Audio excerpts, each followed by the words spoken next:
Alhamdulillah wassalatu wassalamu ala Rasulillah wa ala alihi wa sahbihi wa man walah wa ba'd. Jamaah sekalian, keluargaku yang seluruhnya tanpa kecuali dari manapun yang terhubung lewat Zoom ini, semoga Allah Subhanahu wa taala memberkahi kita, memuliakan kita dan menerima seluruh amal ibadah yang telah kita tunaikan sampai dengan detik ini. Baiklah, kita akan coba urutkan supaya lebih tertib, lebih terukur, dan lebih sistematis pembahasan kita. Saya akan bagi kepada 3 bagian yang penting. Saya harapkan Bapak Ibu, keluarga sekalian bisa menyimak dengan fokus karena waktu kita akan sangat terbatas sekali, dan ini akan menentukan bukan sekedar benarnya cara kita untuk berkorban di tahun ini, tapi juga yang paling penting adalah keberhasilan. Ini, jadi ada benar, ada keberhasilan. Itu 2 hal yang berbeda dalam penunaian ibadah. Ada orang yang benar salatnya secara rukun, ya rukunnya benar, terpenuhi syaratnya, kan? Dan terangkat kewajibannya, mendapatkan pahala insya Allah dengan kadar keikhlasannya. Tapi belum tentu ia paham yang dibaca, belum tentu ia mengerti apa yang dilakukan, sehingga setiap hikmah dari bacaan dan gerakan itu karena tidak dipahami, tidak bisa diimplementasikan dalam kehidupan. Nah itu artinya benar sholatnya tapi tidak berhasil mendapatkan hikmah, sehingga hal-hal yang bisa diraih saat di dunia ini sebagai dampak dari ibadah sholat itu tidak optimal. Demikian pada ibadah korban juga, ya ada proses yang dilakukan secara benar, baik rukunnya, kemudian hal-hal terkait yang mengikuti syarat-syarat hewannya, ya. Namun ada hikmah yang besar yang penting kita ketahui, yang juga menentukan sebatas apa yang bisa kita dapatkan dari keberhasilan ibadah dimaksud. Baik, teman-teman sekalian, Bapak dan Ibu, saya ingin runtutkan dulu pada puncak nanti apa yang disebut dengan korban. Jadi ibadah ini kalau kita perhatikan di kitab-kitab fikih, ya, termasuk juga dalam kitab-kitab hadis, proses penyembelihannya itu tidak disebut dengan korban, tapi proses penyembelihannya itu disebut dengan udhiyah atau dzabah. Ya, jika disebut dengan udhiyah itu seakar nanti dengan kata duha. Artinya proses penyembelihan yang dilangsungkan di waktu duha. Karena itu idnya disebut dengan Idul Adha. Ya. Nah, duha itu kurang lebih lah batas 2 tombak kalau matahari melewati batas terbitnya. Jadi kalau terbitnya disebut dengan masyriq, tempat terbitnya. Ketika melewati tempat terbit itu, saat masuk tempat terbit kan haram hukumnya salat, ya. Ya, sama dengan tempat terbenamnya. Jadi ketika lewat tempat terbit itu ukuran bayangan itu 1 tombak, ya kalau dikonversi kurang lebih 1 jam lah dari tempat terbit itu. Nah itu kita akan dapati di situ waktu syuruk, ya. Jadi kalau dari fajar ke 1 tombak itu satu jam kurang lebih. Jadi kalau subuh misalnya sekarang di Indonesia bagian barat 4.37 misal saja, kan? Nah, maka kalau diambil 1 jam dari situ, ya 5.37 itu sudah masuk waktu syuruk. Nah itu lewat 1 tombak dari waktu terbit. Jadi kalau misalnya diambil 1 tombak lagi, taruhlah diambil kemudian 15 menit atau 30 menit dari situ. Jadi kalau setengah 6 tambah 30 menit sekitar jam 6, ya. Nah itu sudah masuk waktu duha. Jadi kalau tadi itu awal duha, kalau sekarang masuk ke awal ke pertengahan duha, sekitaran jam 6 sampai ke setengah 7. Ya, jam 6 sampai ke setengah 7. Jadi kalau kita ambil misalnya waktu salatnya berdasarkan mengacu kepada hadis Idul Adha itu ya 1 tombak, maka ditunaikannya kurang lebih bisa sudah mulai jam 6 kurang seperempat atau jam 6. Supaya apa? Supaya jam setengah 7 ke jam 7 itu sudah bisa menyembelih. Itulah sebabnya kenapa disebut udhiyah, disembelihnya itu di waktu awal duha, sehingga salatnya disegerakan. Ya, itu bedanya dengan Idul Fitri. Kalau Idul Fitri kita makan dulu. Jadi idnya dirayakan fitrah dengan makan terlebih dahulu untuk menunjukkan bahwa puasa sudah selesai. Sekarang sudah tidak puasa lagi, maka kemudian membatalkan terlebih dahulu, makan terlebih dahulu, baru kemudian setelah itu agak senggang berangkatlah ke tempat sholat untuk menunaikan sholat id. Sehingga idnya disebut Idul Fitr. Tapi Idul Adha berbeda. Idul Adha itu awalnya ini konsep awal, ya. Konsep awalnya itu makannya setelah mendapatkan yang disembelihan.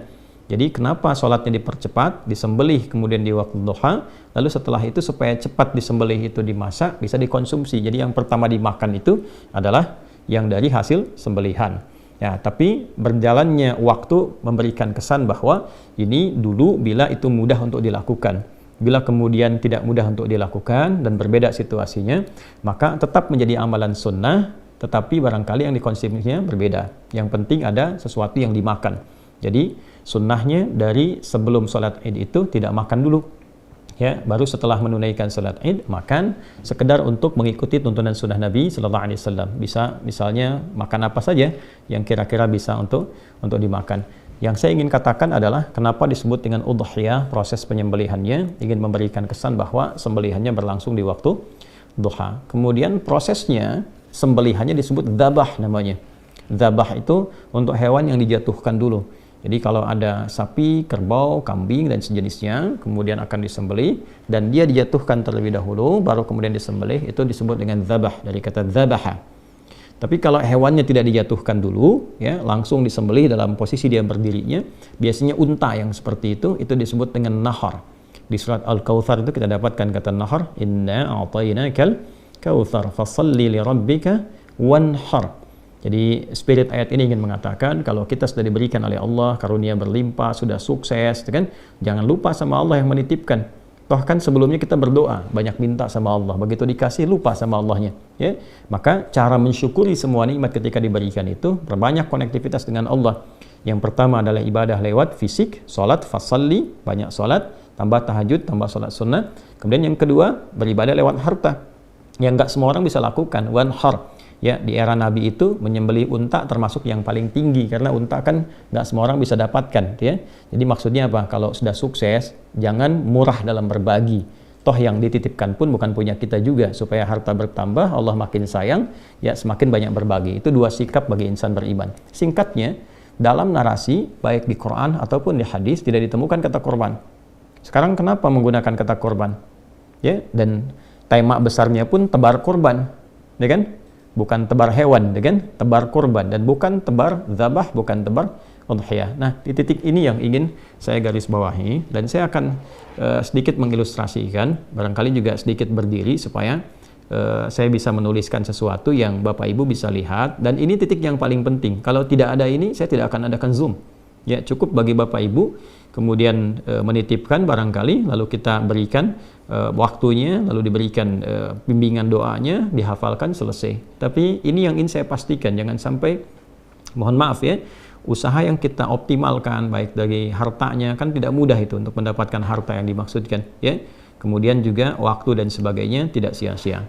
Nah, jadi saya ingin fokuskan satu titik yang paling penting, bahwa kata korban, ya kurang lebih begini ya, kalau kita tuliskan korban. Nah, ini dari bahasa Arab, tulisannya seperti ini, ya, korban, ya, jelas ya? Baik, ini asalnya seperti ini, berasal dari akar kata kaf, ra, dan ba, qoroba. Bila ditambah dengan alif dan nun, ini menunjukkan bentuk superlatif, sesuatu yang sangat sigha mubalaghah, ya. idh qarraba qurbanan fataqabbala min ahadihima wa lam yataqabbal min al-akhar. Demikian di Al-Maidah itu. Perhatikan baik-baik, fokus. Jadi korban itu asalnya bukan menyembelih, ya. Pada dasarnya dikata korba yang berarti dekat, ya. Kalau dijadikan bentuk superlatif, bertambah atau menjadi sangat, ya, maknanya, maka rumusnya menjadi seperti ini, fu'lan, u'an gitu, ya. Ini menunjukkan sesuatu yang bertambah sangat. Ghafara, mengampuni. Ghufran, yang banyak ampunannya, ya. Jelas ya? Baik. Kemudian ada lagi yang pakai fathah, nggak pakai dhammah, kayak fa'lan. Rahman, yang banyak kasih sayangnya, ya kan? Nah, ini kemudian bentuk ini menunjukkan yang sangat dekat, yang banyak kedekatannya, sangat dekat. Nah, jadi ibadah kurban ini bila dikerjakan dengan benar, goalnya itu adalah membangun kedekatan yang lebih dengan Allah Subhanahu wa taala. Jadi orang yang mampu melakukan ibadah yang dimaksudkan, maka ciri kesuksesan utamanya itu bukan berapa banyak, berapa besar, ya, berapa berat hewan yang kemudian disembelih, tapi bagaimana ia bisa mengambil hikmah dari proses itu sehingga bisa membangun kedekatan lebih antara dirinya dengan Allah Subhanahu wa taala. Bahasa paling simpelnya adalah pasca ibadah ini dirinya menjadi semakin dekat dengan Allah. Nah, ukuran kedekatan itu kan nanti ada dua. Ya, yang pertama bertambah ibadah ritualnya sebagai bentuk ketawakalannya kepada Allah, konektivitasnya kepada Allah. Salatnya semakin bertambah, gitu kan? Bacaan Qur'annya semakin rajin, ya. Kemudian turunan-turunan yang kira-kira menghubungkan kita dengan Allah Subhanahu wa taala. Dan yang kedua adalah hablu minan nas. Jadi hablu minallah tadi yang pertama. Yang kedua hablu minan nas. Ya, bertambah baik dengan sesamanya, di keluarganya, hubungan dengan tetangga, kerabatnya dan sebagainya. Itu ukuran spesifiknya. Sehingga orang-orang yang punya kedekatan lebih dengan Allah Subhanahu wa taala, dua sisi ini pasti akan terlihat baik dalam menjalani kehidupannya. Ini gambaran pokoknya. Nah, sekarang pelajaran besarnya adalah bagaimana proses ibadah, sekarang kan sedang ibadah, yang sedang kita tempuh ini, ya Bapak dan Ibu sekalian, bisa menghasilkan satu goal, satu capaian yang tadi telah kita harapkan. Nah, karena itulah kemudian Nabi SAW memberikan langsung petunjuk yang detail sekali dari persiapan di hari pertama, hari kedua, hari ketiga, sampai menjelang hewan itu disembelih. Oke? Okay? Baik, sekarang kita akan ambil kepada aspek pokok langsungnya dulu ya. Dari sejak Bapak Ibu melakukan akad nih, ya, akad untuk menyembelih atau ikut dalam proses ibadah kurban ini. Jadi akad itu dilangsungkan dengan menyampaikan uangnya, terus terjadi kemudian hewannya diikat untuk disembelih. Diikat itu maksudnya lewat akad. Ini hewan terikat akan disembelih atas nama Bapak Ibu sekalian. Maka dari proses itu terjadi, mulailah muncul kemudian bimbingan dari Nabi SAW sampai ke hari ini, sampai hewan disembelih nanti ya, bukan sampai tanggal 10, ingat, sampai hewannya disembelih. Nah, apa itu? Termaktub dalam hadis Sahih Muslim, nomor hadis 1977. Kita coba cek dulu ya. Ini ada Sahih Muslim, saya bisa bacakan, tapi barangkali untuk menguatkan pada Bapak Ibu sekalian, kita bisa cek paling kanan di pertengahan nomor hadis 1977. Coba kita cek. Nah, ini dia. Jadi ya, nanti kalau punya kitabnya silahkan dicek. Kitab Sahih Muslim nomor hadis 1977 ya, di subtopik yang ketujuh. Babu nahyi man dakhala alaihi ashru dzulhijjah wa huwa yuridu at-tadhhiyah an ya'khudha min sya'rihi aw adfarihi syai'a. Ya, bab petunjuk pedoman bagi orang yang telah memasuki 10 hari pertama bulan Dzulhijjah, kemudian ia menginginkan atau berminat untuk menyembelih hewan kurban, ikut program ya di situ. Ya, maka sepanjang ia sudah berakad itu, sudah siap itu, ya dia dianjurkan untuk tidak memotong atau mencukur baik semua rambut yang melekat pada tubuhnya ataupun kuku yang melekat pada tubuhnya. Saya sampaikan hadisnya. Saya langsung cepat saja kepada rawi yang terakhir, yaitu keluarga terdekat Nabi sallallahu alaihi wasallam. Ini satu, ya'an Ummi Salamah radhiyallahu taala anha, dari Ummi Salamah radhiyallahu taala anha, anna Nabi sallallahu alaihi wasallam qala, beliau menyampaikan Nabi sallallahu alaihi wasallam bersabda, "Idza dakhalatil 'ashru wa arada ahadukum an yudhhiya fala yamassa min sya'rihi wa basharihi syai'a."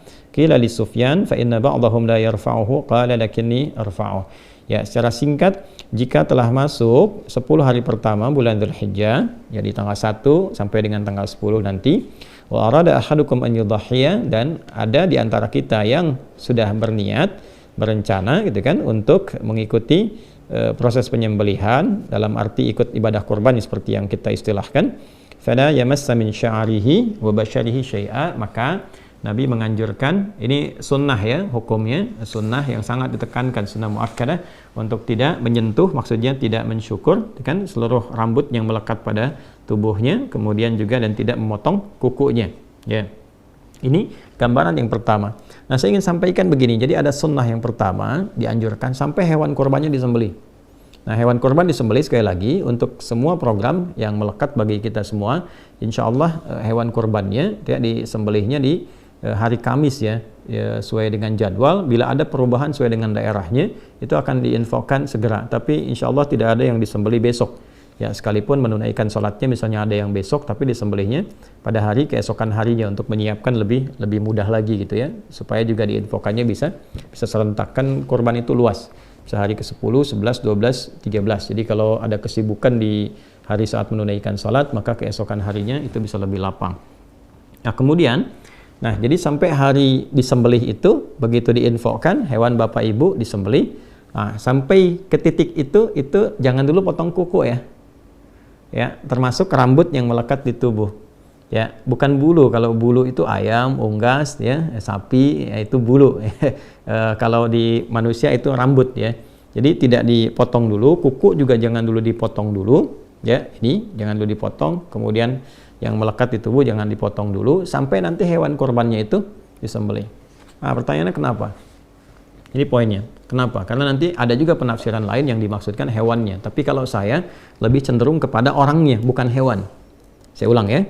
Ada yang menafsirkan juga hewannya. Saya sangat menghormati untuk penafsiran itu. Tentu juga ada pertimbangan dan alasan. Tapi saya lebih condong kepada orangnya, bukan hewannya. Karena kalau kita teruskan bacaan hadisnya sampai dengan ke bawah, itu akan ditemukan kisah. Ya, ini ada kisahnya di bintang 3 di bawah nih ya. Kalau kita bacakan di sini kita akan dapati keterangan qala kunna, dikata Hasan al-Laythi, kunna fil hammam qabila al-adha fattala fihi nasun faqala ba'du ahli al-hammam inna Sa'id bin al-Musayyab yaqra'u hadha aw yanha anhu falaqitu Sa'id bin al-Musayyab fadhakartu dhalika lahu faqala ya ibn akhi hadha hadithun qad nusiya wa turika. Ya kan? Nah, ini ada kisah dari Hasan al-Laythi bahwa di era beliau itu menjelang Idul Adha, menjelang disembelih itu, teman-temannya sudah pada pergi ya, ke kamar mandi umum, kemudian ada yang sudah bersih-bersih, ya, ada yang mengecat rambut, ada yang cukur-cukur dan sebagainya, padahal hewannya belum disembelih. Maka diadukanlah kepada sahabat Sa'id bin al-Musayyab peristiwa itu yang mengetahui betul tentang hadis Nabi dimaksud, dikonsultasikan, ini benar enggak gitu, yang dimaksudkan apakah orangnya atau hewannya atau bagaimana. Maka komen beliau menyampaikan bahwa hadza haditsun qad nusya atau riwayatnya qad turika. Oh, ini tidak tepat ya, ada hadis yang banyak dilupakan. Artinya apa? Yang dimaksud jangan dipotong dulu ya. Jadi ini asbabul wurud yang terkait juga dengan hadis dimaksud. Pertanyaannya kenapa? Ya, saya ulangi pertanyaannya kenapa? Disunnahkan ya, bukan hukumnya haram. Jadi kalau memang ada kondisi-kondisi yang memang harus dicukur misalnya, tidak ideal dengan penampilan tertentu atau ada keperluan yang sifatnya lebih penting misalnya untuk dilakukan, tapi penampilan tidak sesuai, ya boleh-boleh saja, tidak ada masalah. Tapi yang dimaksud adalah, ya ini yang ingin saya tekankan. Nah, Bapak Ibu sekalian, ada anugerah besar di balik ibadah ini yang diikatkan nanti terkait dengan kurban. Berbahagialah bila di antara kita diberikan oleh Allah Subhanahu wa taala kesempatan untuk berkurban dan mengikuti runtutan ibadah dari tanggal 1 sampai dengan hewan kurban itu disembelih.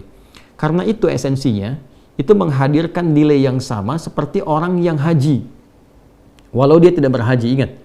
Jadi bukan mendapatkan pahala haji, bukan. Kalau ingin pahala haji, ya berhaji. Yang dimaksudkan adalah mendapatkan value dari ibadah haji, yaitu sifat mabrur. Ya, kalau kita baca di hadis Muslim, di kitab yang sama, nomor hadis 1349 dari sahabat Abu Hurairah radhiyallahu taala anhu, Nabi SAW menyampaikan, wal hajjul mabruru laisa lahu jazaa'un illal jannata. Haji mabrur itu, nah itu value-nya mabrur. Ya, mabrur itu bukan makbul. Kalau makbul diterima. Nah, ukuran diterimanya itu apa? Ada value-nya namanya mabrur. Nah, value yang dikerjakan oleh orang haji ini itu bisa diraih ya oleh orang yang tidak haji. Tapi bukan berarti mendapat pahala haji, ingat ya. Berbeda antara pahala dengan value-nya, dengan nilainya. Dan itu tinggi di hadapan Allah. Jadi kalau sama-sama dapat itu, dapat apa nih? Kalau di sana laisa lahu jazaa'un illal jannah, yang di sini dapat apa? Ya. Nah, saya ingin balik dulu dan ini sebagian telah saya terangkan juga. Jadi puncak haji itu kan di tanggal 9. Sekarang nih ya, yang pada wukuf sebentar lagi selesai akan lontar jumrah. Nah, untuk menuju tanggal 9 itu Allah meminta kepada mereka semua untuk menunaikan dan memperkuat ibadah disebut dengan takwa. Itu ada di Quran surah kedua Al-Baqarah ayat 197. Wa tazawwadu fa inna khairaz zadit taqwa. Orang-orang yang sudah bersiap menunaikan haji, dia sudah miqat, sudah nunggu untuk puncak Arafah itu, maka kata Allah perbanyak ibadah.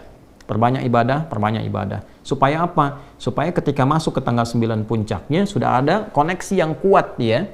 Sehingga mudah, mau doa mudah, mau istighfar mudah gitu kan. Kemudian mau minta kebaikan-kebaikan mudah. Kalau sebelum tanggal 9 banyak kemana-mana, nggak banyak ibadah, banyaknya belanja, nanti begitu dia wukuf kosong keadaan hatinya. Nah, orang yang tidak menunaikan haji itu mendapatkan porsi isyarat yang sama dari Nabi supaya memperbanyak ibadah ya di awal-awal bulan Dzulhijjah ini.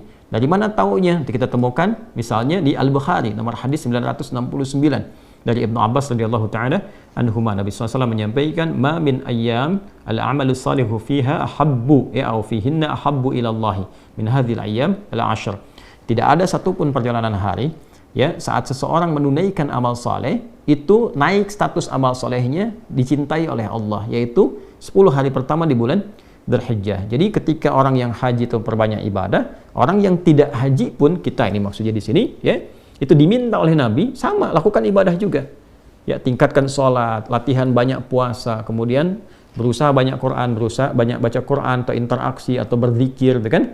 Untuk apa? Untuk puncak tanggal 9. Jadi di sana tanggal 9, di sini tanggal 9. Ini poinnya. Nah, di tanggal 9 itu ada apa? Kalau yang di sana wukuf, di sini puasa.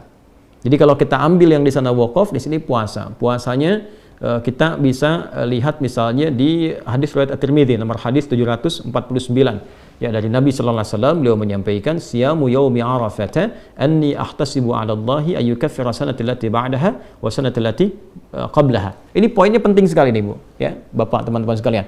Jadi kata Nabi, puasa yang ditunaikan di hari ke-9 itu pada momen Arafah. Jadi yang di sana momentumnya, yang di sini itu harinya, hari dalam arti waktu. Jadi maksudnya apa? Waktunya tanggal 9 boleh jadi ada yang sama, boleh jadi ada yang berbeda. Tapi kalau masuk di waktu itu, lakukan seperti orang yang wukuf amalannya. Ya, maksudnya apa? Kalau di sana hanya sekedar wukuf, wukuf kan berdoa, minta ampun, beristighfar, muhasabah diri. Di sini pun bukan sekedar nahan lapar dan haus, tapi ikut muhasabah juga. Ya, ikut minta ampun kepada Allah. Jadi bukan puasa biasa. Ya, biasanya kalau saya suka melihat kapan di sana wukuf tuh jam berapa ya, saya suka ukur tuh. Jadi saya ukur biasanya jam 5 ya setengah 6 menjelang maghrib waktu Indonesia, kan bedanya 4 jam. Jadi kalau 4 jam ditarik ke sana itu masuk zuhur. Jadi biasanya sudah masuk waktunya khutbah. Jadi begitu sholat sudah semuanya duduk. Nah di sini biasanya saya suka merenung, duduk menghadap ke arah kiblat kemudian bermuhasabah.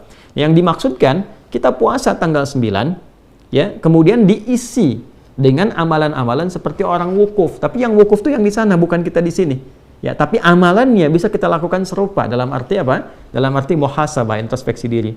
Jadi tanggal 9 itu bukan sekedar nahan lapar, haus, tapi banyakin istighfar, banyak minta ampun kepada Allah, berdoa dalam kebaikan. Itu kesan nabinya. Nah, orang-orang yang mampu melakukan itu, ya, maka apa yang terjadi? Sekalipun dia tidak haji, kata Nabi sallallahu alaihi wasallam, "Anni ahlasibu 'ala Allah." Aku sangat berharap, bermohon kepada Allah diberikan satu bonus tuh ya. Ya, pahala dapat dia, tapi apa yang bonus yang Nabi maksudkan di sini? Ayyukaffira sanatal lati ba'daha wa sanatal lati qablaha. Supaya Allah menjaga dia dari perbuatan-perbuatan maksiat setahun ke depan dan menggugurkan dosa-dosanya minimal setahun ke belakang. Ini menarik nih, ya. Jadi kalau berhasil tuh ibadah puasa yang di tanggal 9 itu dan dia bermuhasabah, minimal kan kita mereview dosa apa yang pernah kita lakukan kan? Minta ampunan sama Allah, diingat-ingat hubungan dengan Allah, hubungan dengan makhluk. Itu begitu minta ampun tanggal 9 itu spesial. Makanya para ulama itu sangat meng-highlight sekali ya, di awal Dzulhijjah itu 9 itu spesial. Kalau bisa sekalipun nggak puasa, tetap kita memperbanyak doa di situ. Misalnya ada di kalangan perempuan akhwat yang sedang haid misalnya, tiba masa haidnya, walaupun tidak menunaikan puasa di dalamnya, tidak terhalang untuk berdoa. Perbanyak doa, perbanyak minta ampun, perbanyak istighfar di situ. Itu potensinya mahal sekali dan yang menyampaikan Nabi. Kan kita ini dinilai dengan iman kita. Ya, awas jangan bertanya, bisa begitu? Tidak. Ini perkara iman. Karena itu kita beriman, kita meyakini apa yang disampaikan Nabi, maka manfaatkan. Ini semua ulama itu, kalau dalam tanda petik ya, kalau sudah dekat tuh sering teriak-teriak. Dalam tanda petik, teriak tuh maksudnya kencang mengingatkan. Jangan sampai luput. Jangan sampai luput. Kalau luput, nunggu tahun depan. Gitu ya. Maka betul-betul optimalkan. Nah, di titik ini ketika kita memohon, maka turun ampunan Allah. Dosa-dosa yang lampau berpeluang diampuni. Ciri diampuni itu apa? Ciri diampuni, hilang kan kotornya, maka muncul baiknya. Nah, kalau benar dia seperti itu, dia akan dijaga oleh Allah sampai setahun ke depan itu jadi orang baik. Lisannya baik, pandangannya baik, pendengarannya baik. Nah, kebaikan yang muncul setelah yang buruk hilang, itu disebut birrun namanya. Birrun. Kalau melekat pada pelakunya, disebut mabrur. Kenapa disebut haji mabrur? Karena haji yang dikerjakan dengan benar itu mampu mengentaskan sifat-sifat buruknya dan mentransformasikan, merubah dia jadi lebih baik. Sehingga disebut hajjul mabrur, hajinya, ya, bukan orangnya. Kalau hajinya berhasil itu yang dimaksudkan Nabi itu. Kalau berhasil melekat pada orang, maka sifatnya mabrur. Nah, orang-orang yang tidak haji, tadi saya katakan, value dari mabrur itu bisa dia dapatkan. Dengan cara apa? Dia bisa isi sepanjang 1 sampai 9 ini untuk bisa mengevaluasi dirinya. Begitu mendapatkan ketenangan, selesai puasa, ada perubahan dalam dirinya. Rasa tenang, rasa baik. Nah, itu yang dimaksud birrun. Kalau melekat pada dirinya, maka disebut dengan mabrur. Maka, apa yang bisa dia rasakan saat menjalani kehidupan, itu lebih baik ke depannya. Kontrolnya lebih baik. Mau bicara yang kurang bagus, dijaga jadi bagus. Memandang yang baik, itu yang dimaksud hadis Nabi tadi, terjaga dari dosa sampai setahun ke depan. Ya, sampai ketemu lagi, ya, ketemu lagi, Dzulhijjah lagi, tiap tahun dijaga sampai dia meninggal, insya Allah husnul khatimah. Ya, husnul khatimah. Nah, yang paling menarik hubungan dengan penyembelihan apa? Kalau selesai wukuf yang haji tanggal 9, itu kan bergerak tuh, ya, ke Masy'aril Haram atau dikenal dengan Muzdalifah. Ya kan? Dia berzikir kan, Quran surah ke-2 ayat 198, ya kan? Nah, laisa 'alaikum junahun an tabtaghu fadlan min rabbikum fa idza afadtum min arafatin fadhkurullaha 'indal masy'aril haram. Maka teman-teman yang di sana akan bergerak nanti ya ke arah Muzdalifah, kemudian di situ berzikir sampai menunggu nanti menjelang ke fajar. Cari batu kan? Ya, lalu setelah itu ke Jamarat ya. Melontar. Yang dilontar itu Aqabah tuh, yang besarnya. Ya, bukan yang wusta, bukan yang ula. Saya cepat saja kalau Bapak Ibu teman-teman dapatkan buku yang saya tentang umrah ya. Kalau ikut program umrah tuh ada buku yang kita berikan yang saya tulis langsung itu. Jadi kami jelaskan betul kenapa Aqabah, kenapa disebut wusta, kenapa ula, kenapa urutannya begitu gitu ya. Secara singkatnya begini, kalau Aqabah itu gambaran diri kita. Wusta itu lingkaran dekat. Ula itu faktor terjauh, lingkaran luar. Ya, yang terjauhnya. Jadi kadang-kadang yang membuat diri kita itu kurang baik, kurang dekat dengan Allah, yang pertama adalah ketidakmampuan mengontrol diri sendiri. Nafsu. Aqabah itu gambaran dari nafsu. Jadi kalau marah itu bukan karena faktor luar pada umumnya, tapi lebih karena ketidakmampuan mengontrol emosi di dalam. Nah, kalau ini baik, kadang-kadang sudah baik nih, tapi mendapatkan lingkaran sekitar yang dekat yang kurang bagus. Ya, misalnya tetangga, misalnya sikap kurang baik, atau bergaul dengan teman-teman dekat kurang bagus, ya.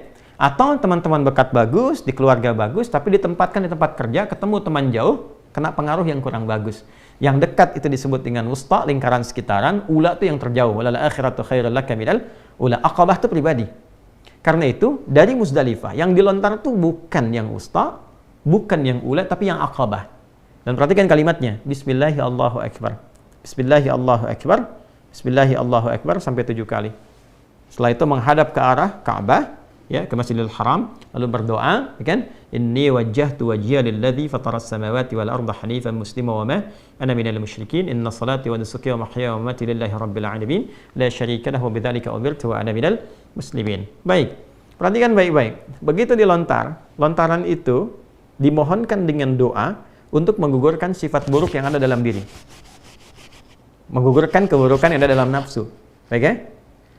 Ini kuncinya dulu satu ya. Jadi begitu dilontar, diharapkan kan sifat buruk itu di nafsu, lawannya takwa. Ya, nafsu itu nama lainnya fujur. Fujur itu lawannya takwa. Di Quran surah ke-91 ya, ayat 8. Fa'alhamaha fujuraha wa taqwaha. Ya kan? Jadi kalau di takwa ada jujur, di sini ada dusta. Kalau di sini ada sabar, di sini ada amarah gitu. Nah, ini yang direndam. Begitu dilontar ini naik. Nah, sifat takwa itu sifat dasar malaikat. Nafsu itu sifat hewan. Makanya disebut manusia makhluk hewani, hayawanun natik, hewan yang bisa bicara, tapi punya sifat takwa. Kalau hewan nggak ada takwanya, ya malaikat nggak ada nafsunya. Di malaikat benar terus, Quran surat 66 ayat ke-6, hewan itu punya potensi salah terus. Ya? Nah, itu sifat hewani. Yang tidak haji, maka disimbolkan dengan syariat penyembelihan hewan. Yang di sana lontar. Jelas ya? Maka yang di sini menyembelih. Hakikatnya bukan hewannya. Hakikatnya itu saat menyembelih itu adalah ya menggugurkan sifat-sifat hewani yang dominan sehingga menutup peluang-peluang sifat takwa yang baik yang seharusnya muncul. Ini kapan bisa terjadi? Kalau bisa kita renungi di tanggal 9. Makanya saat puasa kita muhasabah, apa sih sebenarnya yang menjadikan saya kok bisa terasa jauh dari Allah? Bangun malam tuh kayak susah banget tuh. Mau baca Quran susah gitu kan. Mau zikir kok keras lisannya. Kenapa? Padahal tahu kita mau meninggal, tahu pengen husnul khatimah, tahu pengen menghadap Allah. Kok bekalnya seakan sulit dilakukan? Introspeksi diri. Apa yang menyebabkan itu? Ya, jangan-jangan terlalu ya condong ke urusan dunia, sibuk dengan macam-macam sehingga lupa dengan ibadah. Ya, sibuk dengan fisik, sibuk dengan pikiran. Kan ada intelektual, ada fisikal, ada spiritual. Orang kalau terlalu sibuk dengan intelektualnya, rupa makanan untuk rohnya, kaku untuk ibadahnya. Ya, pun demikian, kenapa dengan orang-orang sekitaran misalnya kurang baik, kenapa dengan keluarga tidak baik, dievaluasi sampai kita menemukan itu. Maka kita bertekad dari dalam diri kita. Kalau kita mengandalkan orang kan susah kan? Tapi kalau kita bisa dalam diri kita benahi, maka untuk datang ke masjid, untuk ibadah, untuk sholat itu lebih mudah. Ya, untuk mengatakan sesuatu yang baik itu lebih mudah sepanjang kita lebih bisa membuka hati. Ya, kan take off itu kalau tenaganya kuat bisa terbang sendiri kan? Ya, makanya apa yang harus dilakukan? Ketika yang di sana melontar, di sini menyembelih. Dan tidak semua orang bisa memiliki ya sesuatu untuk disembelih. Jadi berbahagialah ketika kita diberikan kesempatan oleh Allah untuk bisa menyembelih dalam arti untuk menunaikan ibadah ini, itu mahal. Itu mahal sekali hikmahnya. Tapi jangan sampai berhenti di sekedar saya pesan ya, sekian. Bukan itu yang diinginkan. Ya, kalau cuma begitu ya Bapak Ibu bisa lakukan dimanapun. Yang ingin saya tekankan adalah jangan sampai gagal saat itu disembelih. Jadi sampai ketiba waktu penyembelihan itu, walaupun sudah misalnya lewat nih tanggal 9 misalnya, lewat tetap renungkan, isi dengan takbir, isi dengan tasbih, lihat sekitaran, evaluasi dengan kerabat terdekat, sehingga hasilnya nanti bisa dirasakan pasca hewan itu disembelih. Begitu hewan disembelih, perhatikan baik-baik ya, baik saya, Anda, kita menyembelih secara langsung atau diwakilkan oleh orang lain yang menyembelih dan waktunya disampaikan. Tapi kalimatnya sama ketika disembelih. Bismillahirrahmanirrahim. Satu. Ya kan? Coba lihat, yang di sana lontar Bismillahirrahmanirrahim, di sini Bismillahirrahmanirrahim dan menghadap ke kiblat. Setelah itu, ini yang sering lupa. Setelah itu selesai disembelih, segera menghadap ke kiblat, membacakan doa. Dan ini doanya sunnah. Kalau kita lacak di kitab hadis banyak doanya. Ya, apa doanya? Sama persis dengan orang selesai lontar jumrah, lontar Aqabah. Menghadap ke arah kiblat, inni wajjahtu wajhiya lilladzi fatara as-samawati wal arda hanifan musliman wa ma ana minal musyrikin. Inna salati wa nusuki wa mahyaya wa mamati lillahi rabbil alamin la syarika lahu wa bidzalika umirtu wa ana minal muslimin atau wa ana awwalul muslimin. Ya Allah, sungguh aku saat ini menghadapkan diriku sepenuhnya kepadamu. Maksudnya bertawakal, maksudnya sepatuh-patuhnya. Jadi kalau kita mengatakan inni wajah, itu komitmen yang kuat untuk patuh. Dalam bahasa Arab itu begitu, ya.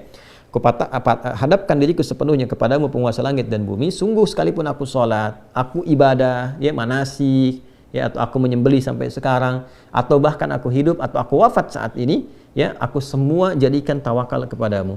Aku berjanji tidak akan pernah menyimpang apalagi berbuat musyrik, dan mulai saat ini, nah ini poinnya, mulai saat ini aku berkomitmen akan patuh kepada semua tuntunanmu. Ingat loh kalimat itu, ada satu komitmen yang dibangun. Jadi setelah itu disembelih kita mengatakan wa ana minal muslimin, aku termasuk hamba yang muslim, maksudnya aku akan patuh kepada semua ketentuanmu yang diberikan petunjuknya oleh Rasulullah sallallahu alaihi wasallam. Ya kan? Nah, baru selesai itu. Maka kalau itu udah selesai, lalu dari situ ada feedback pada diri kita. Jadi di sana selesai kan, melontar, menghadap ke kiblat, kita selesai menyembelih, menghadap ke arah kiblat. Lalu bermohon kebaikan pada Allah Subhanahu wa taala. Nah, titik itulah kemudian yang melahirkan kurban. Titik itu yang melahirkan kurban. Jadi setelah kita merasakan ada keberanian untuk mengevaluasi diri, kita jadi lebih baik, lebih dekat dengan Allah, ya, lebih ringan lisan berzikir, lebih ingat bahwa kita akan pulang, lebih meningkat ibadahnya, lebih nyaman, lebih enak. Itu yang dimaksud dengan kurban.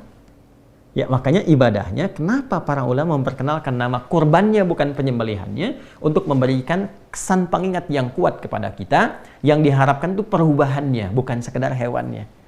Kalau mau nyari pahala, dengan hewannya sepanjang ikhlas, sumbernya bersih, pahala dapat. Tuh, mau nyari pahala. Tapi kalau kita mau mencari lebih dari situ, supaya mendapatkan percikan keberkahan dari ibadah itu, maka urutan ini setidaknya kita bisa optimalkan. Ya, jadi saya sangat berharap Bapak Ibu sekalian di sesi ini kan pembekalan menuju ke penyembelihan. Saya harapkan kepada kita semua, ya, dengan izin Allah Subhanahu wa taala, sambil kita saling mendoakan. Yang pertama, coba kita ikuti sunnah-sunnah yang tadi Nabi tuntunkan, karena ini setahun sekali dan tidak semua punya kesempatan seperti ini. Ya, tidak semua punya kesempatan yang serupa. Jadi syukuri ini dengan cara kita optimalkan.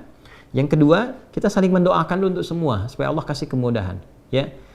Ringankan berbagi, doakan yang di sana, yang di haram, gitu kan, supaya mendapatkan kemudahan dari Allah, diterima ibadah hajinya, gitu kan. Lapangkan. Jadi mendoakan orang lain itu melatih hati kita supaya lunak. Kalau hati kita sudah lunak, sudah enak, itu masya Allah, itu mudah sekali untuk dibawa zikir, ya, dibawa kepada hal-hal yang baik. Lalu minta sama Allah menguatkan diri kita, ya. Ya muqallibal qulub tsabbit qulubana ala dinik, ala iman, ala istiqamah, ala tawakkul ilaik, gitu kan? Minta kebaikan. Setelah itu isi perbanyak dengan, kalau kita lihat di Musnad Ahmad itu dengan takbir, dengan tahmid, dengan tasbih, dengan tahlil, sampai kemudian masuk di penunaian salat, ya, sampai kemudian disembelih, bahkan di 3 hari terakhir. Karena bentuk syukurnya, ya, bertambah takwanya. Jadi kalau nanti selesai kurban, itu ukuran pertamanya nanti 2 hari setelah itu. Jadi begitu selesai kurban, 2 hari, makanya disebut hari tasyrik kan? Hari tasyrik itu, ya, itu 2 sampai 3 hari kan? 11, 12, 13. Standar kecilnya 2 hari. Quran surah ke-2 ayat 203. Wadhkurullaha fi ayyamin ma'dudat faman ta'ajjala fi yawmain. Itu disebut nafar awal, ya. Kemudian ada yang nafar akhir, ya, ada nafar akhir ditambah dengan 3 hari. Intinya apa? Ada ujian tuh di 2-3 hari itu, merasa kenikmatan nggak? Ya, merasa senang ibadah nggak? Tambah nggak? Ya, hubungan baik nggak dengan sesama dan sebagainya. Kalau kita dapat itu ciri pertama bahwa kurban kita bukan sekadar diterima oleh Allah, tapi ada berita baik bahwa kurban itu telah memberikan perubahan dan keberkahan dari sisi Allah kepada kehidupan kita. Nah, tapi untuk siapa? Limanit taqa. Coba baca Quran surah kedua ayat 203 tuh, paling kiri sebelah atas. Wadhkurullaha fi ayyamin ma'dudat faman ta'ajjala fi yawmaini fala itsma 'alaihi wa man ta'akhkhara fala itsma 'alaihi limanit taqa. Ya, jadi yang di sana mabit di Mina, ya kan? Di mabit di Mina itu kan untuk mengevaluasi diri, nambah ketaatan nggak? Yang di sini, ya, sama, mengevaluasi pasca penyembelihan. Walaupun sedang liburan tuh ingat sholat nggak? Masih bisa tahajud nggak? Ya kan? Masih bisa baca Quran nggak? Terus perubahan kebaikan interaksi kita nambah nggak? Nah, itu esensinya. Ya, jadi itu hal yang paling penting. Kalau yang lain-lain saya kira standar untuk semuanya, tapi lebih kepada kurban itu kenapa kita ambil judul besar tebar kurban, supaya rasa kasih itu semakin menyebar, kebaikannya semakin meluas, dan kedekatan kepada Allah Subhanahu wa taala semakin tinggi, semakin baik, ya. Itu kira-kira gambarannya. Jadi kita berharap dosa diampuni, kayak sama, saya pun belum bercukur, ya, sama persis. Jadi begitu sudah disembeli baru kita bersih, kita berharap supaya apa? Kata sebagian ulama, supaya Allah mengampuni semua bagian tubuh kita dan semua bagian sampai rambut dan kuku sebelum terpisah kita potong. Barangkali ini pernah bermaksiat, ya kan? Kemudian bagian ini pernah bermaksiat. Jadi sebelum dicukur, sebelum dipisahkan, ini Allah sudah ampuni. Jadi bersih saat dipisahkan dari bagian tubuh kita. Nah, itu diantara hikmahnya. Ya, ini hal yang terkait dengan pembelajaran, pembekalannya, saya kira sangat jelas sekali, ya, untuk bisa dipahami dengan baik. Tinggal teknis. Baik, ya. Di lapangan, Bapak Ibu sekalian, alhamdulillah sudah ditebarkan hewannya, tinggal menunggu waktu penyembelihan, dan saya secara pribadi memonitor, ya, memonitor secara pribadi, dan alhamdulillah tahun ini jadi semakin luas. Mudah-mudahan dengan keikhlasan saya sangat mengajak pada kita semua, kita berusaha ikhlas.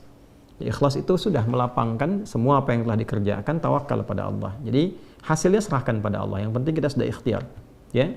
Nah, ini yang akan menentukan penilaian Allah Subhanahu wa taala pada kita semua. Nah, poin terbesarnya alhamdulillah hari ini, di tahun ini maksudnya semakin meluas dan semakin beragam untuk penerimanya. Kalau kemarin itu kita fokuskan ke daerah-daerah tertentu, kita hanya batasi 100, sekarang kita buka ada sekitar 210 kambing. Kemudian sapinya ada 11. Itu pun saya minta cukupkan dulu karena mengingat waktu untuk koordinasi. Jadi kita tidak sembarangan. Ya, kita betul-betul kami minta timnya datang ke lokasinya, memastikan dibikin kemudian tandanya betul-betul orangnya itu tertulis dengan benar, setiap hewannya diserah terimakan, ada kemudian panitia setempatnya diberi arahan lagi, jadi semua terkoneksi, ya, dan dokumentasi dan semuanya, dan yang paling penting waktu supaya bisa diinfokan saat akan disembelih. Alhamdulillah saat ini jadi ada kita bagi tiga bagian, ya. Ada bagian pertama wilayah-wilayah yang dalam tanda petik, ya, ada wilayah fuqara, ya, orang-orang yang butuh perhatian, gitu kan. Yang kedua adalah yang korban gempa, khususnya wilayah Cianjur yang kemarin dan sekitarannya itu, ada yang masih mengungsi, ada yang masih di tenda sebagian dan sebagainya. Yang ketiga adalah imigran yang memang di bawah UNHCR yang saat ini, dan memang sangat memprihatinkan juga. Itu ada satu wilayah yang nggak perlu saya sebutkan karena kita sedang sekarang tersambung dan live Zoom. Ya, itu ada mereka beberapa negara yang memang sangat sulit untuk menemukan daging apalagi. Jadi kita supportkan ketiga bagian ini dengan 4 atau 5 wilayah berbeda. Jadi bercabang, tapi kita sampaikan juga update-nya, dan ada penanggung jawab di setiap wilayah-wilayahnya sampai ke orang per orangnya. Insya Allah rapi tersusun di bagian-bagiannya. Tapi yang paling penting disampaikan adalah hewannya, Bapak Ibu sekalian, itu disembelihnya di hari Kamis. Saya ulangi ya. Hewannya disembelihnya di hari apa? Kamis, ya. Karena sekalipun ada yang sholatnya hari Rabu, tapi tetap dengan tinjauan 2 hal. Yang pertama itu adalah ke lapangan supaya lebih nyaman, jadi hari Rabu fokus sholat, Kamis menyiapkan. Yang kedua adalah supaya bertoleransi juga, sama-sama saling toleran, itu kan, untuk dengan yang lebarannya di hari Kamis supaya nyaman. Kalaupun ada menyembelih, rasanya nyaman dan meminimalisir hal-hal yang kurang baik sehingga merusak nilai-nilai kebaikan yang sudah terjalin, ya. Jadi itu hari Kamis, tapi ada kemungkinan satu daerah, ya, itu ada 2 sapi tapi atas nama perorangan yang kemungkinan dilakukannya itu di hari Jumat. Satu daerah saja di daerah Menes, 2 sapi itu, ya, daerah perkampungan, dan di situ Masya Allah itu bisa menjangkau luas sekali, berapa mungkin ratus atau mungkin ribu orang yang ada di situ, ya. Karena mereka akan sholatnya di daerah itu di hari Kamis, kemudian terbiasa di daerahnya menyembelih sehari setelahnya, ya. Dan itu Masya Allah nanti kalau, jadi menariknya begini, di daerah itu belajar dari tahun kemarin itu, kalau sudah siap disembelih nanti semua guyub, semua seberapa kampung, jadi satu daerah itu berapa kampung datang tuh, 2-3 dusun. Jadi nanti mereka makan sama-sama pakai alas pisang dan sebagainya. Jadi mereka sudah sembelih, mereka doakan sahibul korbannya, lalu makan sama-sama kampung itu. Ya, Masya Allah. Jadi ada yang dibawa pulang, ada yang makan di situ, barang-barang ke semuanya. Lalu setelah makan mereka mendoakan orang yang berkurban dan sebagainya. Itu luar biasa. Yang penting diketahui waktunya. Jadi kalau nanti sudah diketahui waktunya kapan, ya, dan diinformasikan, mungkin nanti ada yang tersambung juga, ya, pada saat itu. Nah, ibu bapak langsung bisa melakukan seperti tadi yang saya sampaikan, ya. Misalnya, Bu, korbannya ibu atau Pak, korbannya bapak disembelih jam sekian, ya, kan? Maka di saat yang sama, begitu disembelih, saat yang sama menghadap ke arah kiblat. Saya ulang, ya, menghadap ke arah kiblat. Anda mengatakan inni wajjahtu wajhiya lilladzi fataras samawati wal arda hanifan musliman wa ma ana minal musyrikin. Inna salati wa nusuki wa mahyaya wa mamati lillahi rabbil alamin la syarika lahu wa bidzalika umirtu wa ana minal muslimin. Bacakan ini. Kalau biasa yang iftitahnya pakai yang wajah tu, ya, ini tinggal tambahkan inni wajah tu, itu lebih mudah sampai ujungnya. Setelah itu, ya, silahkan berdoa menghadap ke arah kiblat, singkat aja berdoa. Ya, minta diampuni dosa, minta dilancarkan rezeki, minta oleh Allah diberikan sisa hidup yang baik, diwafatkan dalam keadaan husnul khatimah. Minta itu. Saya mohon sebesar-besarnya, minta, ya, jangan dianggap ringan, ya. Mohon minta. Sekali lagi, mohon minta. Itu setahun sekali tuh, ya. Sekalipun Anda misalnya sekarang yang Zoom-nya ada yang hanya dibuka, dengar apa, tapi mohon untuk yang satu ini tolong minta, ya. Jadi tanya kepada panitia di lapangan, yang saya hari apa, jam berapa. Jelas, ya? Baik, setelah itu silahkan potong kuku. Ya, kalau ada yang laki-laki misalnya mau cukur kumis atau apa, dirapikan, persilahkan. Silahkan sambil potong itu juga, ya, minta ampunan pada Allah Subhanahu wa taala. Misalnya Allahumma gfirli atau Rabbi gfirli, ya, boleh. Kalau mau dilekatkan dengan orang tua, silahkan Rabbi gfirli wali walidayya warhamhuma kama rabbayani shaghira, boleh sambil potong. Ya. Ya, saya mau ajarin sedikit, ya, cara potong kuku nih, di sunnahnya. Jadi kalau mau potong kuku, ini sunnah, ya, sekalipun tidak di hari-hari awal Idul Adha, misalnya di hari Jumat, untuk laki-laki dan perempuan. Ini mulainya tangan kanan, yang ini, yang jari telunjuk dulu. Saya ulang, ya, kalau mau potong kuku, dari sini, yang tangan kanan, jari telunjuk, ini sunnahnya. Sudah? Kemudian setelah itu, baru diurut. Kelingking, yang ini, ya, jari manis, ya, yang lain asin. Yang ini kelingking, lalu jari ini apa, manis namanya. Kemudian ini jari tengah, lalu jempol. Saya ulang, ya, telunjuk dulu yang ini, lalu kelingking, ini jari manis, jari tengah, ke jempol. Lalu pindah ke sini, sama urutannya. Ini dulu, yang telunjuk dulu. Ya, nanti ada yang versinya jempol, kemudian baru kelingking ke sini, ada yang sama persis telunjuk, kelingking ke sini baru kemudian jempol. Intinya mulai yang kanan telunjuk dulu. Ini kayak sederhana ya. Kayak sederhana sekali. Sederhana. Ya, tapi ini nilainya mahal sekali. Yang pertama, kalau dibiasakan begini, ini ikut sunnah Nabi SAW, ada pahalanya. Yang kedua dampaknya, tangan ini terjaga dalam kebaikan. Ya, nanti sisi lain kalau belajar tentang, kan di kita itu belajar lengkap. Ada tentang bab kepala, ada bab telinga, bab mata, bab lisan, sampai ke jari, sampai ke kelingking, sampai ke semua. Ini ada babnya sendiri. Nah, itu ada petunjuknya, baik di ayat ataupun di hadis. Ada. Ya, dan ini akan bicara di hari kiamat nanti. Kalau kita baca Yasin kan, kalau biasa baca Yasin malam Jumat, ayat Al-Kahf ya. Al-yauma nakhtimu ala afwahim fatukallimuna aydihim. Nah, aydihim itu yang mana? Yang ini. Ya, karena ini yang sering dipakai. Kalau bikin status kan pakai ini kan, bukan pakai ini. Ya kan? Pakai ini kan. Nah, ini yang makanya di dunia pun fingerprint yang bicara.